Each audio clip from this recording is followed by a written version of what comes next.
Got Hey, it. Robert. Hey, Yaron. So you sent me this article about an attempt by the military to bring ingenuism into kind of military decision making, I guess, and military innovation. And it's actually really interesting. I mean, it a little surprising it didn't exist before, but it is interesting. This, I guess, is initiative by the command over Afghanistan and the Middle East. So it's CENTCOM that was established to kind of do all the Middle East plus Afghanistan. And the idea is anybody can pitch an idea of how to make pretty much anything. I don't think there doesn't seem to be a standard of what, just more efficient and better, and so that they can break the chain of command. So there's a story here about a sergeant pitching to the generals. What are they trying to do here? Well, it's funny because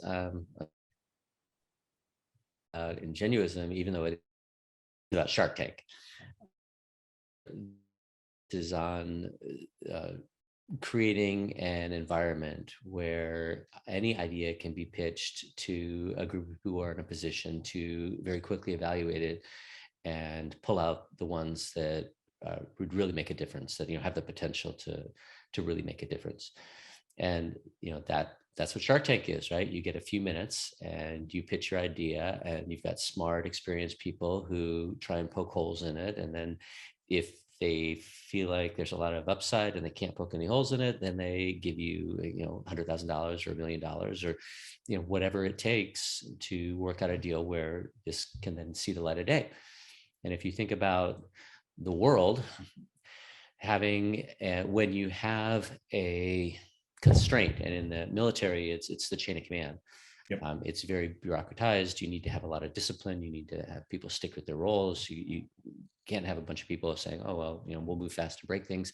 Although maybe you can. I mean, the general belief is that you can't. But there's certainly evidence that maybe that actually works better. But sticking to, if you're in a bureaucratized organization, how do you let people's natural ingenuity and people's ability to identify problems that are relevant to what they're doing and to invent solutions? How do you actually get those solutions disseminated within this very rigid organization? And Shark Tank seems like a really great way to do that, because you take people who would never get to talk to Mark Cuban ever, and you give them their moment. And you have a little bit of screening that happens beforehand, so you have a relatively high hit rate, but still most of the ideas are bunk.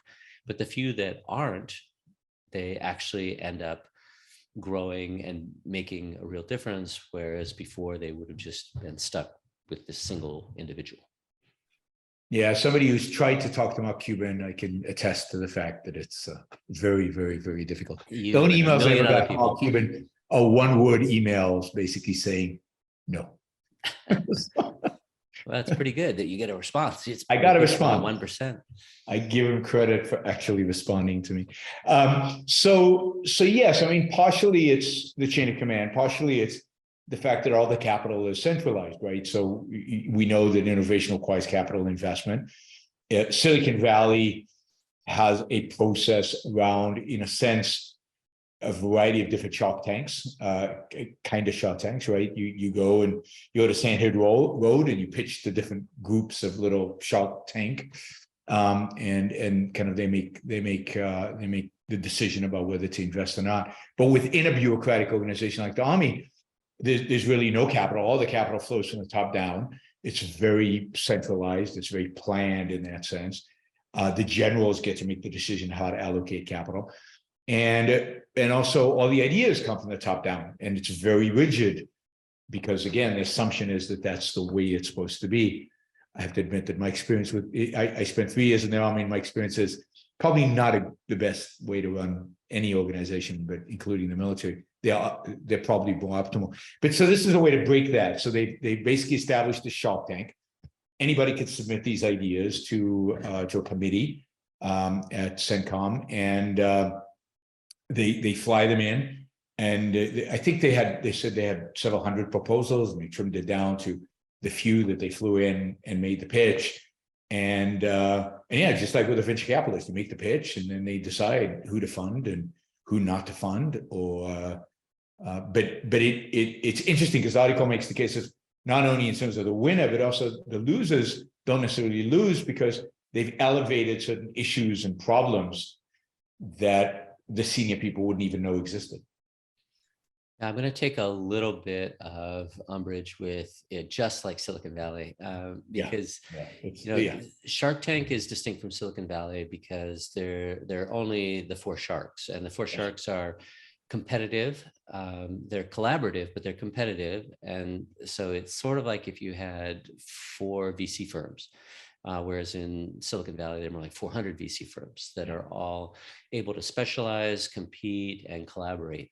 And then there's a feedback mechanism. If you're I mean, I know in Shark Tank, it's more if you're entertaining, but if you're continually making bad investments, there's feedback on that. And if you're continually making good investments, then there's positive feedback. And of course, in venture capital, it's extremely strong feedback. It's slow, but it's very, very powerful feedback. You see exactly how much money you made or you didn't make.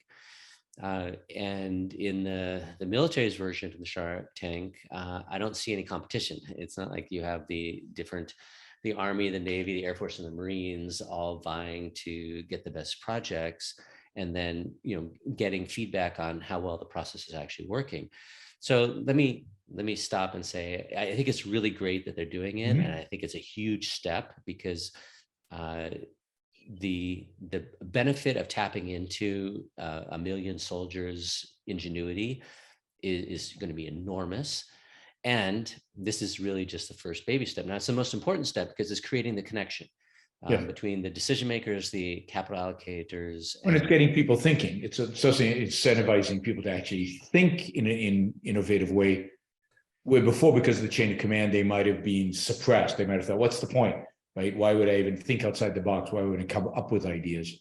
There's nobody to talk to. That's definitely a possibility. Although the examples that they talk about in the article, it really was that natural human curiosity and ambition. They gave a specific example of a guy who coded a simulator for taking out drones on his 8-year-old laptop in his spare time because it didn't exist. They basically got like written instructions on what to do and no ability to practice. And of course, that kind of practice could be enormously important in the time of actual battle. And so he created it for his group, and then people started using it, and he did it totally as a volunteer extra work. And I think that is the nature of being human. When you see something that could be great, even if you're alone on a desert island and doing it just for yourself, you end up doing it because you can't resist. But there's so much bigger impact if that idea can then disseminate and spread and become best practices for everybody. And it can become better. I mean, you get professional programmers, you get better equipment, you get, suddenly it becomes a focus and something people pour energy into. And it's pretty clear that this will be, and you can imagine a conflict in the distant or not so distant future where this actually makes the difference between winning and losing battles. And it wouldn't have happened without them taking this step. So I don't want to diminish the step that was taken. And the other thing with Ingenuism is you need to have feedback. You have to have iterative learning. And it's not just about the drone simulator, it's about the process that allows you to uncover the drone simulator and the 100 other ideas that are out there spread through the military. But what's problematic about a bureaucratic organization is that that feedback mechanism is not naturally built in. So in a Silicon Valley model, in a private sector model, there is profit, and you either make money or you don't, or you make certain certain successes in sales or something that then gives confidence to venture capitalists to give you more money. Here, there's no money involved, so there's really, other than the investment, there's no feedback, And really, they might never be feedback until the battle happens and you've shown you can save lives.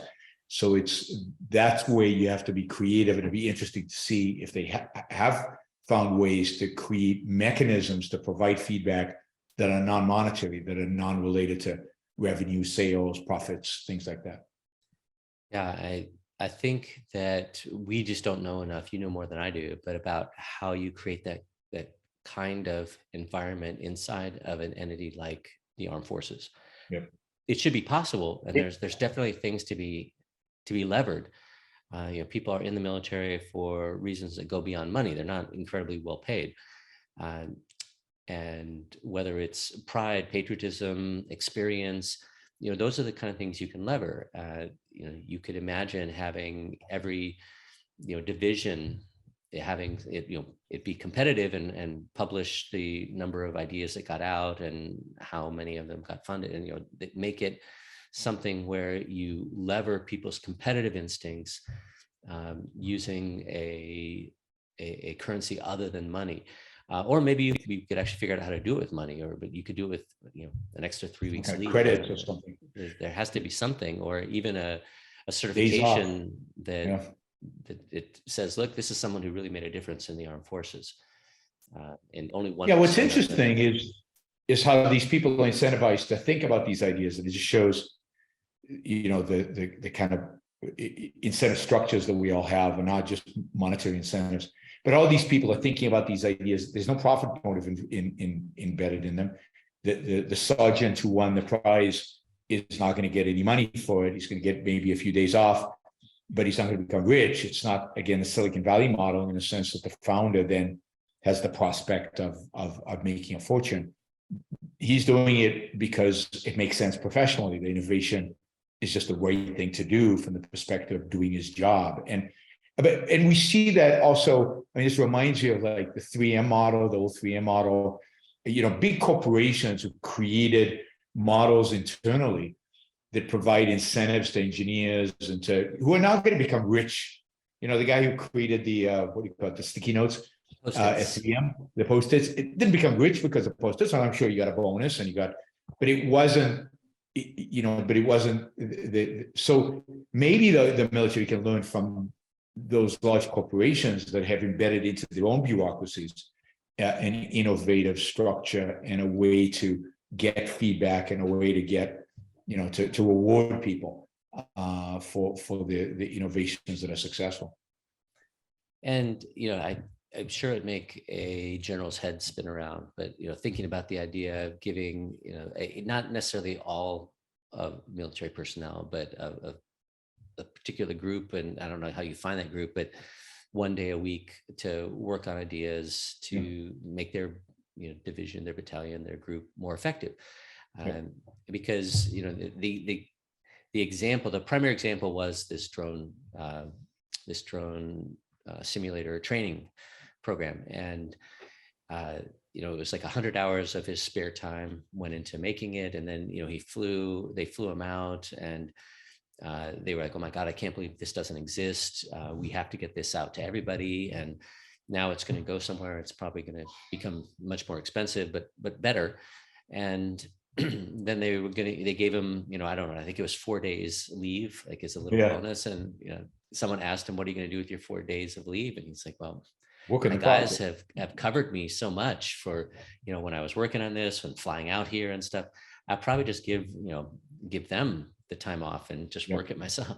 And that I think is a really important, because we have this vision, and we have it because to some extent it's true, of the lone innovator, the genius who not only knew that you needed a better programming, you needed some sort of training tool for taking out drones, and had the ability to, either had or learned the ability to code it and build a prototype and actually get it off the ground all on his own. Well, that is true. I don't want to take anything away from the sergeant. And he, I think, would be the first to acknowledge that without the support of the people around him, he wouldn't have been able to do that, or he would have done it much more slowly, or it would have been. And so building these kind of structures, it's about everybody supporting innovation, even though only a few people will really end up rising above to show that innovation. And this is the classic Silicon Valley way of thinking, where VCs invest in hundreds and hundreds of companies, knowing that most of them aren't going to go anywhere. And they just accept that that's part of the cost. And part of the cost of innovation is being willing to let people, give them the opportunity to make things happen, even when it's not always going to work out. So that, I think, is the real challenge the military probably faces with this, is what happens when they invest in something and it fails and it's no good, or somebody gets killed, or something really bad happens. Will they dismiss the whole model because they failed once, or will they embrace the idea that, yes, failure is part of it, and you just have to accept the fact that once in a while you fail? That's, I think, where bureaucratic organizations have a very hard time. They have a very hard time with failure and knowing what to do and how to kind of deal with failure. It's going to be interesting. It is really, it's really hard. If you think about the SpaceX NASA contrast, NASA spends billions of dollars trying to make sure everything goes right the first time, and it almost never does. And you see the same thing with the military, where they spend billions of dollars trying to perfect the fighter plane, and it ends up being incredibly expensive. 1.5 trillion. Yeah, just an outrageous amount of money, because you're trying to solve all the possible problems in advance. Now, it's you can understand why the Air Force or the naval fighter groups have this attitude, because if something goes wrong, people die. But what SpaceX has shown is that there's a path where you don't start out with manned. Have you seen the latest Top Gun? Yep. And so it's super fun. And of course, it starts out with him flying the Mach 10 plane, and the general wanting to kill it for his unmanned drones. And the pilots are going to be out, the stick jockeys are going to be out of the picture soon. And it presents it as an A or B. But what SpaceX has shown us is that it's actually much more powerful to have A and B. And when you want to start out with drones and unmanned, and you want to create really effective, really safe, really stable weapons, then you want to start flying people in them.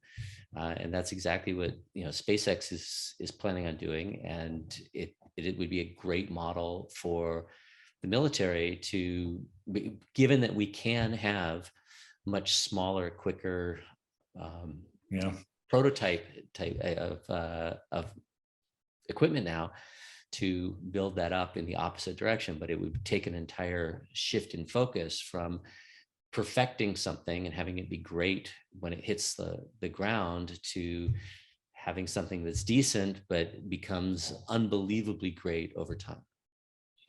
Yeah, I mean, I think part of the problem is, again, the way capital, in a sense, is allocated within the military, and the fact that they have to get permission of Congress and all these things.